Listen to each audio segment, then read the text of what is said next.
One sentence. That's all it took. One sentence from a Cleveland sports radio host to send the entire NFL world into complete chaos. And once people started asking where that sentence came from, nobody had a clean answer.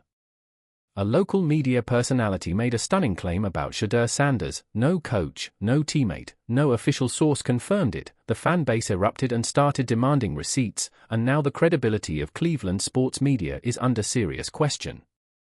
The real twist here isn't about Shedeur at all, it's about who's talking, why they're talking, and what it says about the media environment surrounding the Cleveland Browns. A Cleveland radio personality went on air and stated, with full confidence, that Shedeur Sanders doesn't show up to meetings on time, doesn't know how to watch film properly, and doesn't understand what he's looking at on the field. The host framed this not as personal opinion, not as speculation, but as something heard repeatedly from multiple sources inside the organization. That framing is everything. When a media personality presents information in that manner, citing unnamed internal sources with no qualifiers, the audience naturally assumes it came directly from coaches or team personnel. That assumed credibility is what made this story explode the way it did. Now consider who this claim is actually being made about. Shedeur Sanders didn't grow up in a household disconnected from football. He grew up inside NFL and college football locker rooms, watching preparation and professionalism from the closest possible distance. His father, Shedeur Sanders, is one of the most football-obsessed minds the sport has ever produced, a man who built an entire coaching program around accountability, preparation, and elite standard setting. Throughout Shedeur's college career at Jackson State and then at Colorado, he was praised specifically and repeatedly for his film study and his ability to diagnose defensive alignments before the snap. Opposing coaches described him as one of the more prepared quarterbacks they faced at the college level. His pre-snap recognition, his ability to audible correctly, and his understanding of coverage were cited as core strengths, not weaknesses.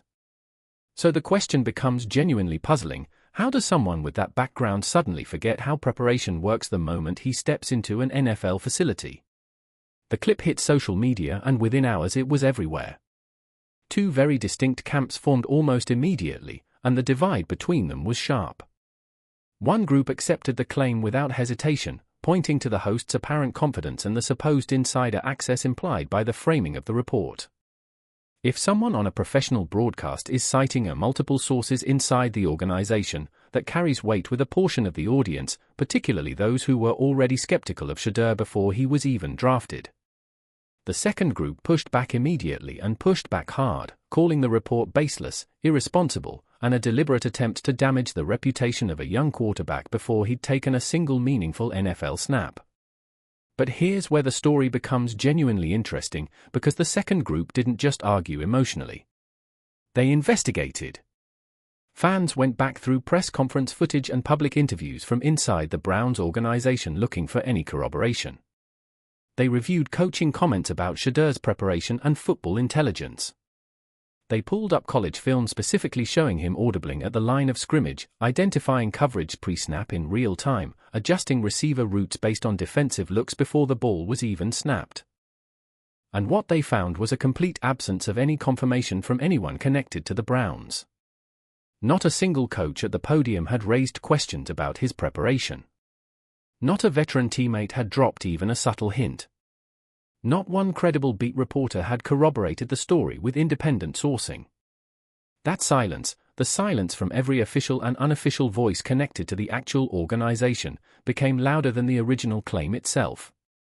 A local Cleveland voice who had been following the team closely warned the media that this kind of coverage was going to be met with a different kind of resistance than anything the city had seen before.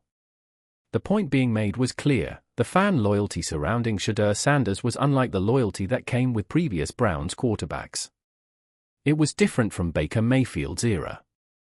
It was different from the Odell Beckham period. This was something new. A fan base that travels with receipts and doesn't allow misinformation to slide by quietly. This is the credibility conversation that needed to happen, and it's the conversation that the original story forced into the open. There is a fundamental difference between two types of statements in sports media. The first is, "I heard something from a source inside the organization." That framing carries accountability. It comes with implied context and the professional responsibility to verify before broadcasting. The second is, this is what's happening inside the building. That framing presents speculation, or at best, second-hand information, as confirmed fact. The Cleveland radio host who made this claim crossed from the first category into the second, and fans noticed that crossing almost immediately. The questions circulating online were pointed and specific. Was this information actually from someone inside the Browns facility? Or was it personal skepticism about Shedeur Sanders dressed up in the language of insider reporting? And if someone genuinely inside the organization held these views about their quarterback's preparation, why has no other media member, from a city with multiple credible football reporters, picked up a single piece of this story independently? The absence of corroboration isn't a minor footnote. In legitimate sports reporting, when real information leaks from inside an organization, it rarely stays contained to a single voice. Multiple reporters eventually pick it up. Questions get asked at press conferences. The story develops legs because it has verified roots. None of that happened here. And some analysts covering the Browns openly acknowledged the problem. Several voices in the media space had been skeptical of Shedeur dating back to the pre-draft process, and that skepticism isn't automatically wrong. Healthy skepticism is part of honest football analysis. But when that skepticism transitions from football-based questions to unverified character attacks about a player's work ethic and professionalism, the audience is right to demand a higher standard of evidence. The irony being pointed out across social media was sharp and accurate. The host accused Shedeur Sanders of not preparing, but the report itself appeared to lack basic preparation in terms of sourcing, verification, and professional accountability. Shedeur Sanders has one of the most engaged, vocal, and evidentially armed fan followings of any young quarterback in professional football. When this story spread, they didn't wait for someone else to respond on their behalf. They responded directly, and they responded with material. Fans began posting old sideline footage of Shedeur studying printed play sheets and reviewing film on iPads during games, the kind of footage that exists specifically because cameras follow him closely at every public moment. They surfaced interviews in which college coaches and coordinators praised his preparation and football intelligence in specific terms, not in the generic praise language that coaches often default to with players. They shared game film breakdowns showing him identifying coverage before the snap and executing pre-snap adjustments that reflect genuine schematic understanding, the kind of understanding that cannot be faked on film and cannot be produced without hours of preparation behind it. This response wasn't driven purely by emotion. It was built on visual evidence that anyone with access to publicly available footage could review for themselves. That combination, emotional investment backed by concrete film evidence, is what made the fan base's pushback genuinely effective rather than simply loud.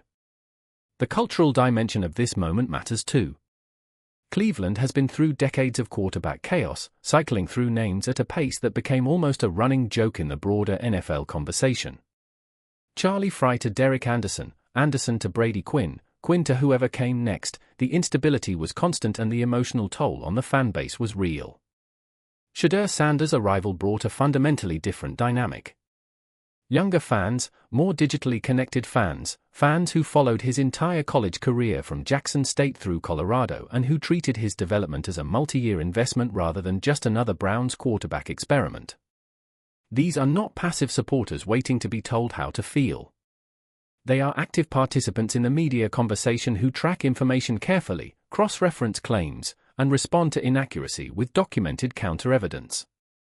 Here is where this story develops a second layer that a significant portion of the casual audience missed entirely. At the same time this radio controversy was spreading across platforms, the Browns were navigating broader questions about their quarterback room that extended beyond Shedeur Sanders alone. Names like Dylan Gabriel had surfaced in certain analytical circles. Different evaluators had different opinions about which quarterbacks in the building deserved the most organizational attention heading into the competition phase of the offseason. The question that fans were already asking online is one worth sitting with seriously: is this criticism of Shedeur's preparation connected to those broader debates? Not in a conspiratorial sense, but in the straightforward sense that negative narratives in sports media rarely exist in a vacuum. A story framing the most high-profile quarterback in the building as unprepared and disengaged conveniently surfaces at exactly the moment when roster competition and organizational focus are being sorted out. Whether that timing was intentional or purely coincidental, the impact was real. The narrative gave ammunition to skeptics. It framed Shedeur as a liability before he had produced a single meaningful data point at the professional level. And it did all of this without a single named source willing to attach their identity to the claim publicly.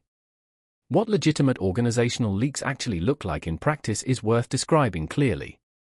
When real information with real sourcing escapes an NFL building, multiple reporters in the same market eventually confirm pieces of it independently. Coaches get asked about it directly at press conferences and are forced to either confirm, deny, or navigate around it. The story develops with specific operational details, not just broad characterizations, that can be traced back to their origin. This story had none of those characteristics. It had one voice, zero independent confirmation, no press conference follow-up, and no named source. That is not what a real organizational leak looks like. The Cleveland Browns organization did not respond publicly to this controversy at any point. No statement was issued. No coach addressed the claims at a podium. No front office representative pushed back on the record. That silence is significant, and it carries two completely different possible meanings, which is exactly what makes it uncomfortable for fans trying to read the situation. The first interpretation is that the organization does not take the claims seriously enough to dignify them with a formal response. When a report is entirely unsourced and unverified, the standard institutional calculation is sometimes to ignore it completely, because responding publicly only amplifies the story and lends it credibility it hasn't earned. That is a legitimate communication strategy, particularly when the underlying claim lacks any traceable foundation. The second interpretation is less reassuring. In the NFL, when genuine problems exist inside a locker room or within a player's development, organizations sometimes choose strategic silence because addressing the issue publicly creates a larger story than the one already circulating. Silence can be protection, not of the player, but of the internal situation. Fans cannot determine from the outside which of these two scenarios they are actually looking at. And that uncertainty is precisely what kept the story alive and generating new conversation every day the organization stayed quiet. This is the reality of modern NFL media coverage operating at full speed. The official voices go deliberately quiet. The unofficial ones, radio hosts, podcast personalities, anonymous accounts with claimed insider access, never stop talking. And in the absence of any authoritative signal, the audience is left to sort through conflicting claims without a reliable anchor point. None of this will ultimately matter once the games start. That is not a dismissal of the controversy, it is simply the most accurate statement available about how NFL narratives resolve. History is full of quarterbacks who were written off during the off-season, labeled as unprepared, had their work ethic questioned publicly, and then went out and made every pre-season argument look completely irrelevant between the lines. The media cycle moves fast, but it also forgets fast when performance doesn't match the narrative that preceded it. If Shedeur Sanders steps onto an NFL field and starts making quick reads, identifying coverage before the snap, executing audibles at the line of scrimmage, and managing an offense with the efficiency and intelligence he demonstrated in college, the preparation narrative collapses instantly and permanently. Because those skills are not producible without putting in the hours. You cannot fake pre-snap recognition on NFL film. You cannot fake coverage identification under live game pressure. The work either happened or it didn't, and the field makes that determination with complete indifference to what anyone said on a radio broadcast in the off-season. On the other side, if Shedeur struggles specifically with those elements at the professional level, if he shows confusion at the line, misidentifies coverage under pressure, or demonstrates the kind of unpreparedness that the radio host claimed, then the critics will feel validated by the performance record. That is the honest reality, and it should be stated directly. Performance-based criticism is legitimate. Pre-performance character attacks built on unverified, uncorroborated, unsourced radio claims are a fundamentally different category. Browns fans, both the lifelong ones who have endured decades of quarterback uncertainty and the new ones who arrived with Shedeur, understand that distinction clearly, and they are watching for the moment the field finally provides real answers. If you have followed this Brown story from the beginning and you believe Shedeur Sanders is going to answer every single one of these critics with his performance on the field once the season begins, hit that like button right now, because this debate is about to reach the stage where talk stops and evidence starts. Every development in this story matters, and the next chapter may be the most important one yet. Subscribe and turn on notifications so you don't miss a single update as this Cleveland Browns quarterback situation continues to unfold.